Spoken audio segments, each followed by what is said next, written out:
The plan was to go to Norway's biggest river, called Glomma, to build a fleet of rafts and a canoe, and to spend a week slowly floating downriver, overcoming obstacles like dams and waterfalls. This wasn't the first rafting trip. The year before, some of us explored the Swedish wilderness on a similar adventure, but we were hungry for more.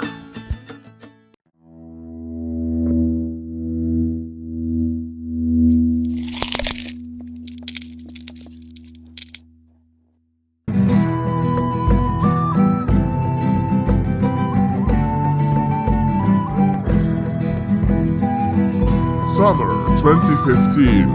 11 experienced explorers were about to embark on an adventure so daring and so extreme. Giants like Thor Heyerdahl and Christopher Columbus will forever be overshadowed by its magnificence.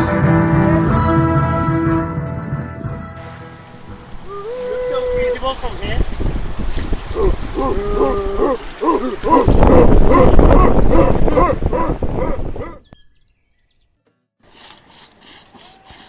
It all began on a river beach near Elverum, Norway. It was going to be a week full of rafts, dams, fire and adventure. To build the rafts we had gathered inflatable mattresses, tarps and a lot of rope. On the beach there was plenty of driftwood, which we tied together with rope to build the frames of the rafts.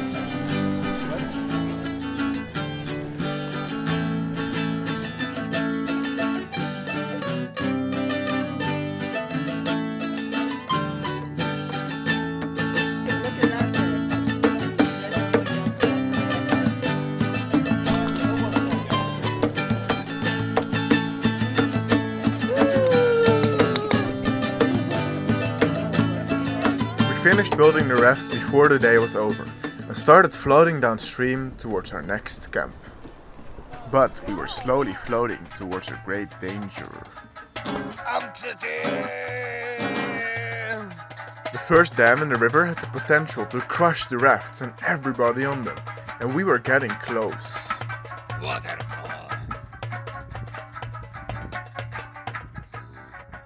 First we found a nice island, built our camp and went to sleep.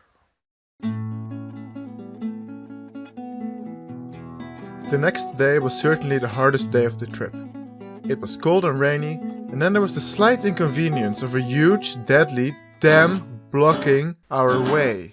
One of the dam's gates was open, which meant that we could be sucked into a 12-meter tall waterfall. We found a safe place to pull the rafts out of the river, and then we started to carry them to the other side of the dam.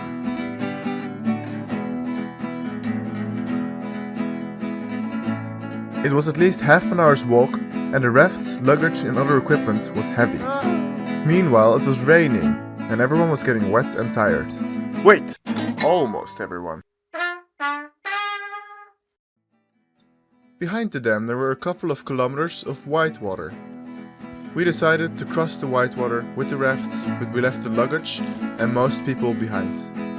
Meanwhile, we put together the rafts and cast ourselves into the merciless whitewater.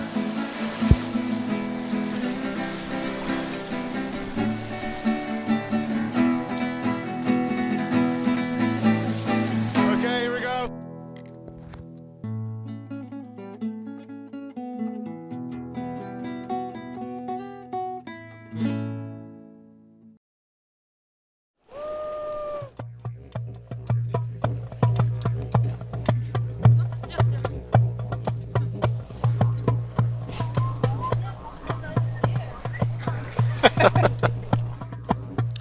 On the third day we decided to stay on land. We spent our time eating, drying, merging with nature, fighting, and most of our time building.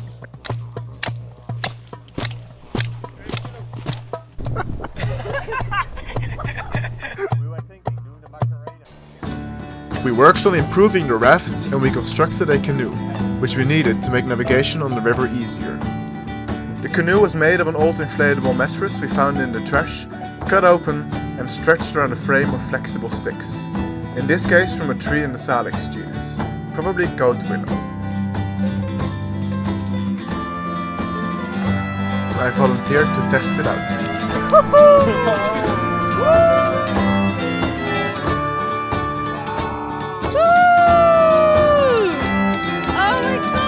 It could even hold 2 people.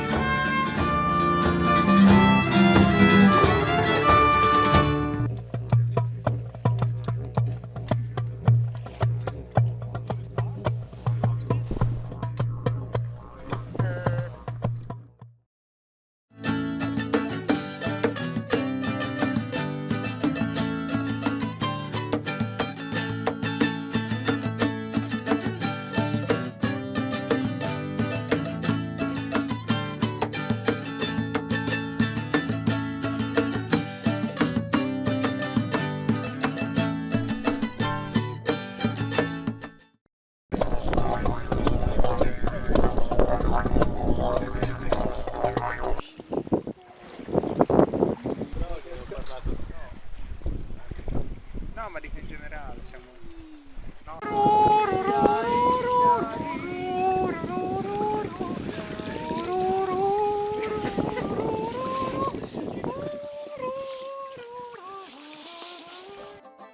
Day 5 brought us beautiful weather, fresh food, and another dam. Not that one. This one. The situation this time appeared to be a lot more dangerous. If lucky, we could paddle to the right side of the small lake and cross the dam safely.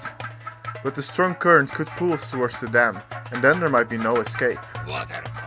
There was no way to cross the dam on the left side. Using the canoe, we experimented with the current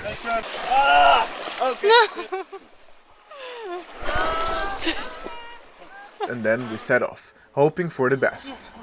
Just imagine they open the whole dam. Oh my god. Well, it can go open at any moment. They don't give a warning or anything, they just open it. The current in the lake was slow and we made it. Of course, before leaving our camp we made sure that this dam wasn't actually dangerous like the first one.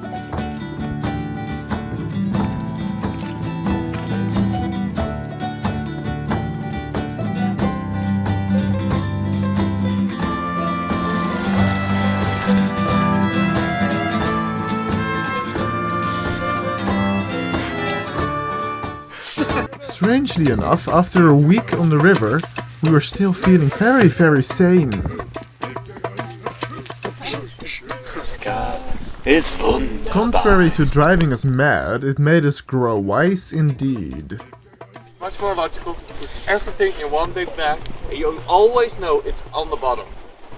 We acted very normal in public. Car! There's the car, there's the car. Act normal!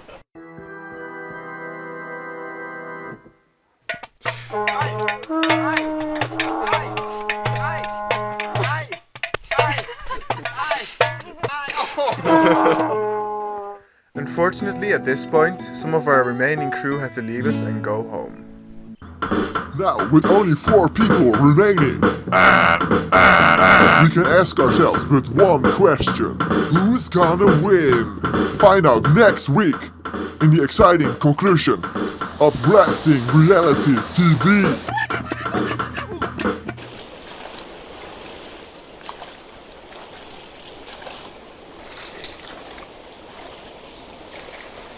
Ready?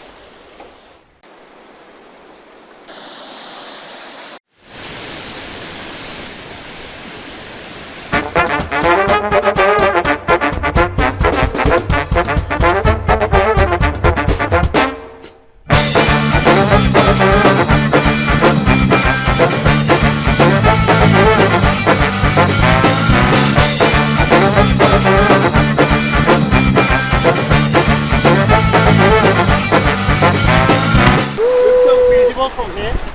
From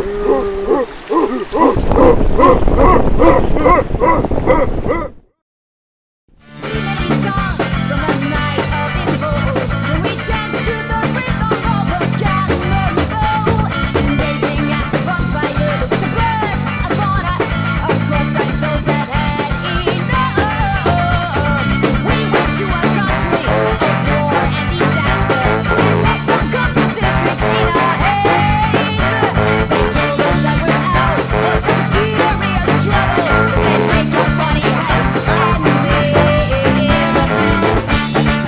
Now, after a week of unspeakable hardships, the last surviving crew members finally made it to a town called Fleesa.